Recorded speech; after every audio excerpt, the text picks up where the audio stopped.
नमस्कार विद्यार्थी मित्रांनो, चला आज आपण बघूया म्हणी व त्यांचे अर्थ. आगामी येणाऱ्या 2025 मधील सर्व सरळ सेवा भरती, महाराष्ट्र सरळ सेवा भरती आणि MPSC या सगळ्यांसाठी उपयुक्त असा व्हिडिओ आहे. तर याचा आपण पार्ट 1 पण बनवलेला आहे, तो तुम्ही बघून घ्या. आणि आज आपण बघणार आहोत 2024 आणि 2025 आत्तापर्यंत झालेल्या सर्व TCS आणि IBPSच्या पेपरमध्ये आलेल्या म्हणी आणि त्यांचे अर्थ.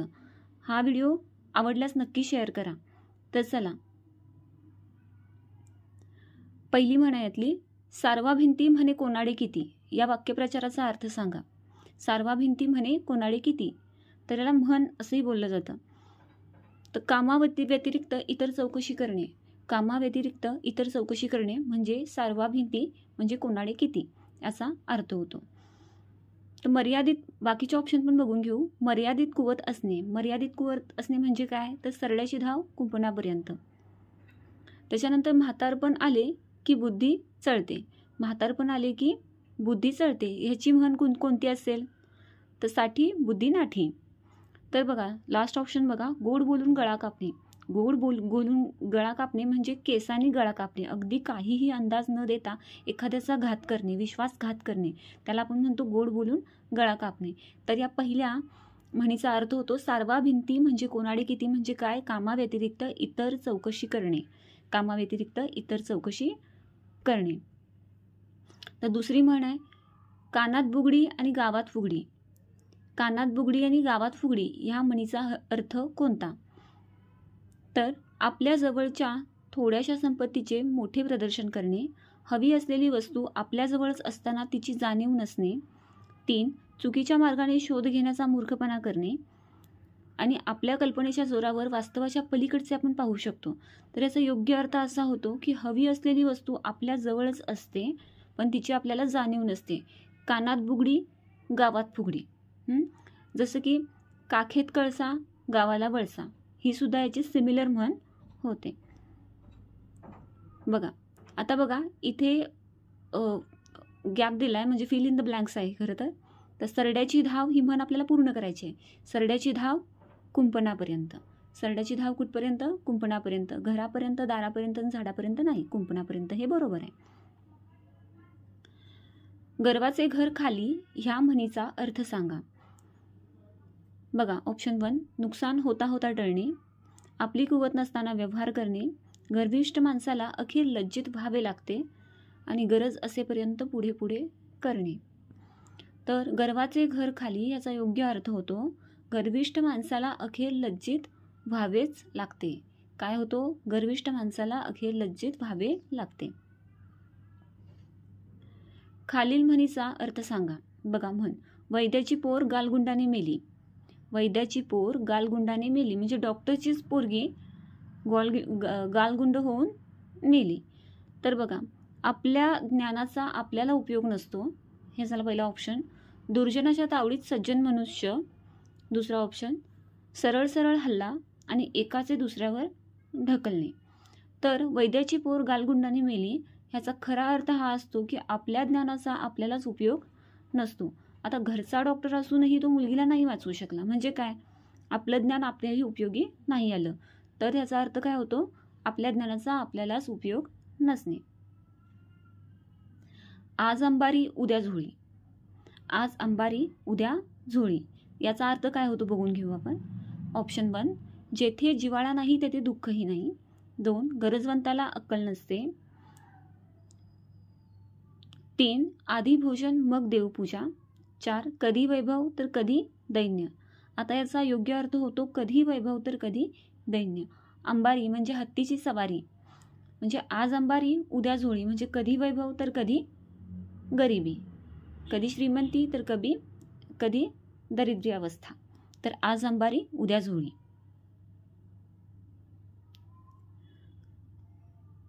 आता बघा खाली म्हणी आणि त्यांचे अर्थ दिले आहेत, त्यातली चुकीची जोडी ओळखायची आपल्याला. तर पहिलं बघा या हाताचे त्या हातावर, या हाताचे त्या हातावर, सॉरी या हाताचे याच हातावर, ह्याचा अर्थ काय होतो, वाईट कृत्याची फळे ताबडतोब मिळतात. तर हे बरोबर आहे, वाईट कृत्याची फळे ताबडतोब मिळतात. आपण म्हणतो ना जिथे करायचं तिथंच फेडायचं, तसं.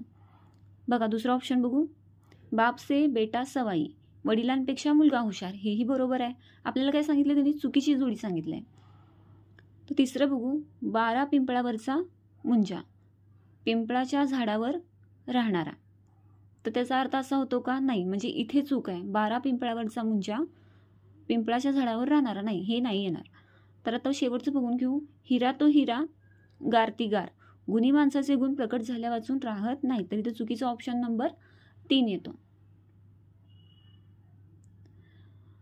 बघा, घरात नाही तीळ पण मिशांना देतो पीळ, या म्हणीचा अर्थ सांगा. घरात नाही तीळ पण मिशांना देतो पीळ. तर याचा ऑप्शन बघूया आपण, दिसण्यात सुंदर पण नशिबाने दुर्दैवी, फक्त कामापुरता संबंध, स्वतःच खर्च करून इतरांची कामे करणे, आणि ऐपत नसताना ऐट मारणे.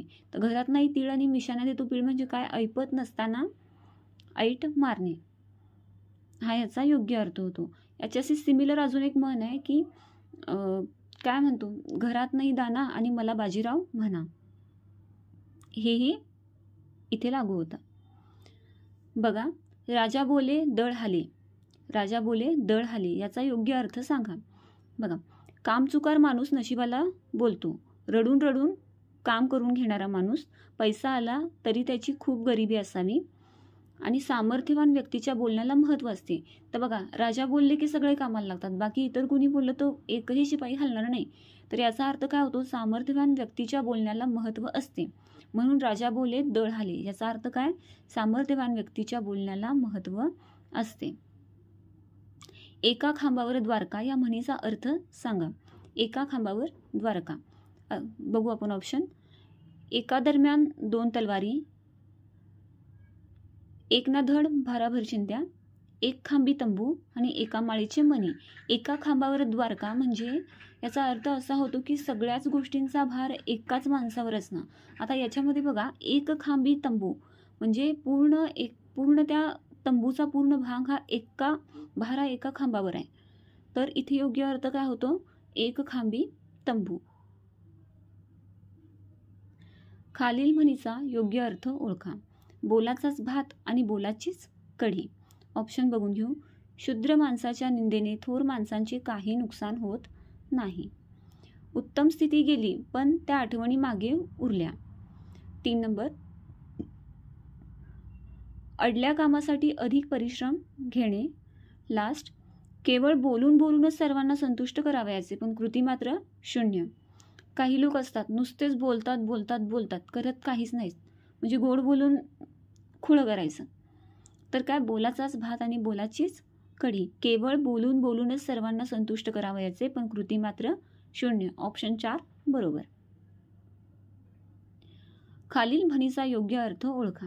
झाकली मूठ 1.25 लाखाची. ऑप्शन 1, भांडणाचा दोष एकाच पक्षाकडे राहत नाही. 2, पैशाने सर्व कामे साध्य होतात. 3, सर्वत्र परिस्थिती एकसारखी नसते. आणि 4, आपले गुणावगुण झाकून ठेवावेत, तोंडाने त्याचा उच्चार करू नये. तर याचा योग्य अर्थ काय होतो की आपले गुण आणि अवगुण झाकून ठेवावेत, त्याचा तोंडाने उच्चार करू नये. झाकली मूठ 1.25 लाखाची. पुढील वाक्य पूर्ण करण्यासाठी योग्य म्हण निवडा. मुलीच्या शिक्षणासाठी कर्जाऊ पैसे घेण्यासाठी गेलेल्या सतीशला सावकाराकडून वाटेल ते ऐकून घ्यावे लागले, कारण शेवटी. ऑप्शन 1, दगडापेक्षा वीट मऊ, गरजवंताला अक्कल नसते, गोगलगाय आणि पोटात पाय, झाकली मूठ 1.25 लाखाची. तर आता याचा योग्य उत्तर येतं दगडापेक्षा वीट मऊ. तर का, तर मोठ्या संकटापेक्षा कमी संकट हे कमी नुकसानकारक असते, म्हणून दगडापेक्षा वीट मऊ. नामदेवने आपला चष्मा घरभर शोधला, शेवटी तो त्याच्या डोक्यावरच सापडला. म्हणतात ना, आता ही आपल्याला म्हण पूर्ण करायची आहे. तर काय येतं याचं, आपलेच दात आपलेच ओठ येईल का, नाही. नाव मोठं लक्षण खोटं, चूक. दृष्टी आड सृष्टी नाही. काखेत कळसा गावाला वळसा. बघा, आपलेच दात आणि आपलेच ओठ म्हणजे काय, आपल्या आप्तजनांनी केलेल्या चुका उघड न करता त्यावर पांघरून घालणे म्हणजे आपलेच दात आणि आपलेच ओठ. नाव मोठं लक्षण खोटं, कमी प्रतीचे कर्तृत्व असणे म्हणजे नाव मोठे लक्षण खोटे. दृष्टीआड सृष्टी, आपल्या नजरेआड जे चालते त्याकडे दुर्लक्ष करणे. आपल्या नजरेआड जे चालते त्याकडे दुर्लक्ष करणे. गाढवाने शेत खाल्ल्यास पाप ना पुण्य या म्हणीचा योग्य अर्थ काय आहे? सांगा. गाढवाने शेत खाल्ल्यास पाप ना पुण्य या म्हणीचा योग्य अर्थ काय आहे? निरुपयोगी माणसावर केलेले उपकार व्यर्थ होतात. मूर्ख माणसाचे कृत्य व्यर्थ असते. गाढवाला दान दिले तरी पुण्य पदरात पडत नाही. चोराने शेत चोरले तरी ते दान ठरत नाही. तर याचा योग्य अर्थ काय होतो? निरुपयोगी माणसावर केलेले उपकार व्यर्थ ठरतात.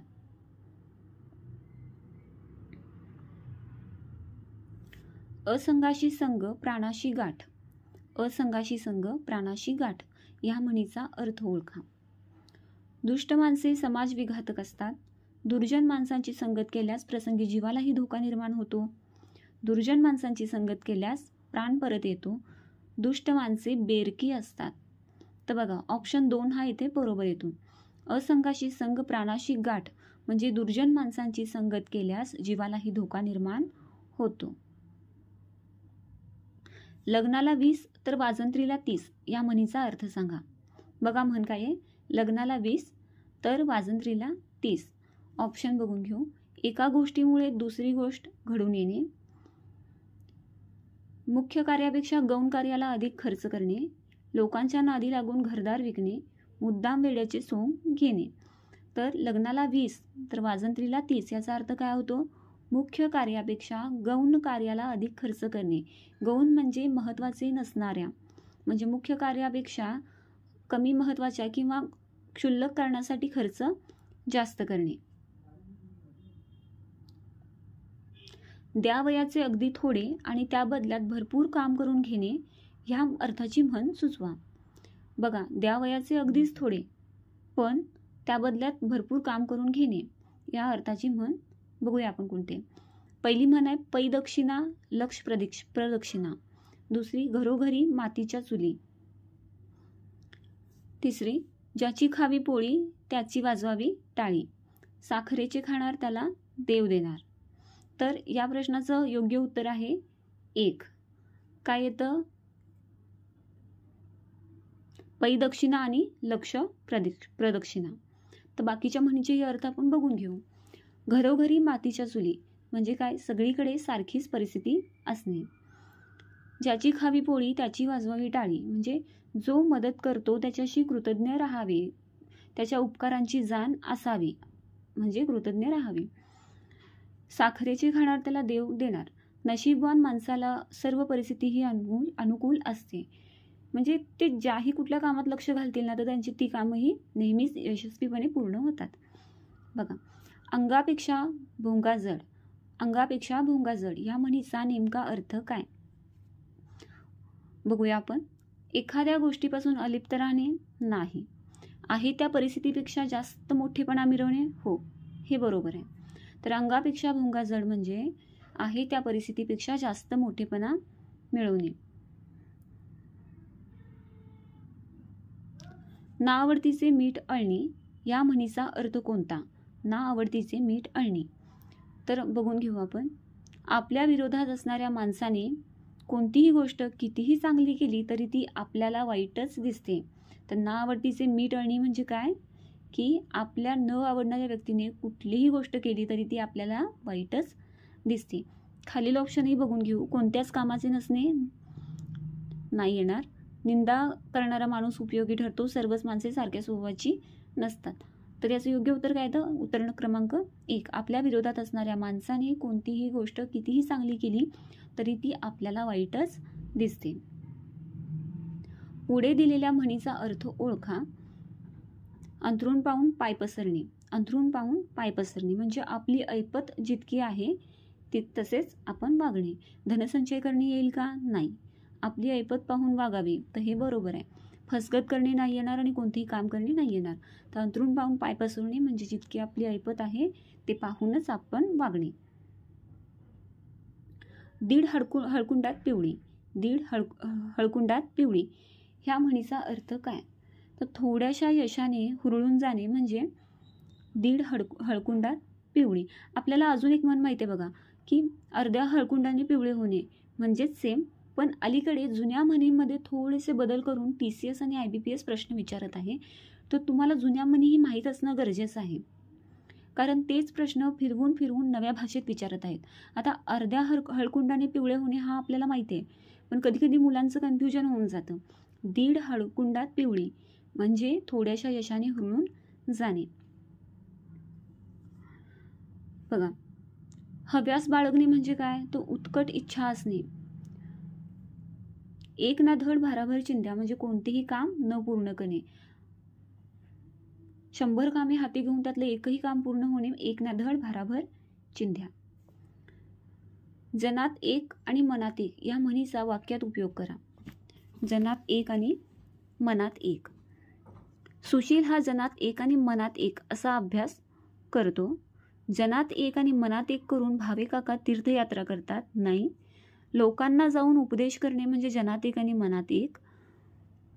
चौथा ऑप्शन, जनाबाई सर्वांसमोर आपल्या सुनेचे तोंड भरून कौतुक करते, घरात मात्र पावलोपावली खार खाऊन असते.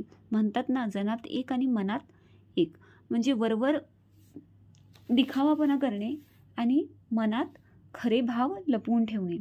तर जनात एक आणि मनात एक याचं उत्तर काय येतं? ऑप्शन क्रमांक 4. मेल्याशिवाय स्वर्ग दिसत नाही या म्हणीचा अर्थ सांगा. मृत्यूनंतर माणूस स्वर्गात जातो? नाही. प्रत्येकाचा मृत्यू कधी ना कधी होतोच? नाही. स्वर्गात जाण्यासाठी पुण्य करावे लागते? तर नाही. प्रत्यक्ष अनुभव घेतल्याशिवाय कळत नाही. आपण नॉर्मली ही म्हण वापरतो की स्वतः मेल्याशिवाय स्वर्ग दिसत नाही. म्हणजे जर आपल्याला स्वर्ग बघायचा असेल तर मरायलाही आपल्यालाच लागेल ना, म्हणून प्रत्यक्ष अनुभव घेतल्याशिवाय ते कळत नाही. कडू कारले, तुपात तळले, साखरेत घोळले तरी ते कडूच या म्हणीचा अर्थ सांगा. तर ऑप्शन बघू. दोन्ही बाजूनी कोंड मारा, दुर्जन कशानेही सुधारत नाही, कडू कारल्याची चव बदलत नाही, समाजात सज्जन माणसे कमी आहेत. तर याचं योग्य उत्तर काय येतं? दुर्जन माणसे कशानेही सुधरत नाहीत. दुर्जन माणसे कशानेही सुधरत नाहीत. कितीही सांगा, आपण म्हणतो ना, कुत्र्याचं शेपूट वाकडं ते वाकडंच. आता बघा, दोन्ही बाजूनी कोंड मारा. दोन्ही बाजूनी कोंड मारा म्हणजे इकडे आर तिकडे विहीर, आगीतून फुफाट्यात म्हणजे दोन्हीकडेही क्रिटिकल सिच्युएशन. खऱ्याला मरण नाही ह्या म्हणीचा अर्थ. खऱ्याला मरण नाही. तर बघा, ऑप्शन 1, सत्य कधीही लपत नाही, खूप कष्ट करून दुसऱ्याला फळ मिळणे, आईवडिलांप्रमाणे त्यांची मुले असतात आणि पैशाचा माज करू नये. तर योग्य अर्थ काय येतो याचा? की सत्य कधी लपत नाही. तर बघा, खूप कष्ट करून दुसऱ्याला फळ मिळणे, आईवडिलांप्रमाणे त्यांची मुले असतात. तर ह्याचा अर्थ काय होतो? बाप तसा बेटा आणि खान तशी माती. पैशाचा माज करू नये, अति तेथे माती. पैशाचा माज करू नये म्हणजे काय? अति तेथे माती. खालील म्हणीचा योग्य अर्थ ओळखा. कोल्हा काकडीला राजी. कोल्हा काकडीला राजी. तर याचा अर्थ होतो की क्षुद्र माणसे क्षुद्र गोष्टीला भाळतात. क्षुद्र माणसे क्षुद्र गोष्टीला भाळतात म्हणजे कोल्हा काकडीला राजी. साखरेची खाणार त्याला देव देणार. आपण इतर ऑप्शन पण बघून घेऊ. साखरेची खाणार त्याला देव देणार. भाग्यवान माणसाला सर्व परिस्थिती अनुकूल असते. म्हणजे म्हणतात ना की साखरेची खाणार त्याला देव देणार. बळी तो कानपिळी म्हणजे ज्याच्या अंगात सामर्थ्य आहे तो इतरांवर अंबल गाजवतो. मांजराच्या गळ्यात घंटा कुणी बांधावी. मांजराच्या गळ्यात घंटा कुणी बांधावी. तर याचा अर्थ होतो की धोक्याची कामे करायला कुणी पुढे येत नाही. धोक्याची कामे करायला कुणीही पुढे येत नाही. खालील म्हणीचा योग्य अर्थ ओळखा. पुढच्याच ठेस मागचा शहाणा. पुढच्याच ठेस मागचा शहाणा. तर ऑप्शन बघून घेऊ. कोणत्याही गोष्टीचा अतिरेक वाईट असतो? नाही. दुसऱ्याचा अनुभव पाहून मनुष्य शहाणा होतो. जो वेळेला हजर असतो त्याचाच फायदा होतो. कष्ट केल्यावर वैभव प्राप्त होते. तर याचा योग्य अर्थ काय होतो? दुसऱ्याचा अनुभव पाहून मनुष्य शहाणा होतो. तर आता बघू, आपण अजून एक म्हण बघून घेऊ. बहिऱ्यापुढे भाषण व आंधळ्यापुढे दर्पण. याचा अर्थ होतो व्यर्थ गोष्टींसाठी खटाटोप करणे. आता बहिऱ्यापुढे भाषण करून काही उपयोग आहे का? आणि आंधळ्यापुढे कितीही आरसा धरला तरी तो त्याला दिसणार आहे का? नाही. तर व्यर्थ गोष्टींसाठी खटाटोप करणे. आवड नसणाऱ्या व्यक्तीला त्या वस्तूची किंमत नसणे. आवड नसणाऱ्या वस्तूला त्या वस्तूची किंमत नसणे. या अर्थाची म्हण स्पष्ट करा. गाढवाला गुळाची चव काय? अळीमिळी गुपचिळी घोडं काही भाडे चिंतापरा येई घरा. तर गाढवाला गुळाची चव काय हा त्याचा योग्य अर्थ होतो. अळीमिळी गुपचिळी म्हणजे काय? आपले रहस्य उघडकीला येऊ नये म्हणून संबंधितांनी गप्प बसणे म्हणजे अळीमिळी गुपचिळी. घोडेखाई भाडे म्हणजे धंद्यात फायद्यापेक्षा खर्च जास्त.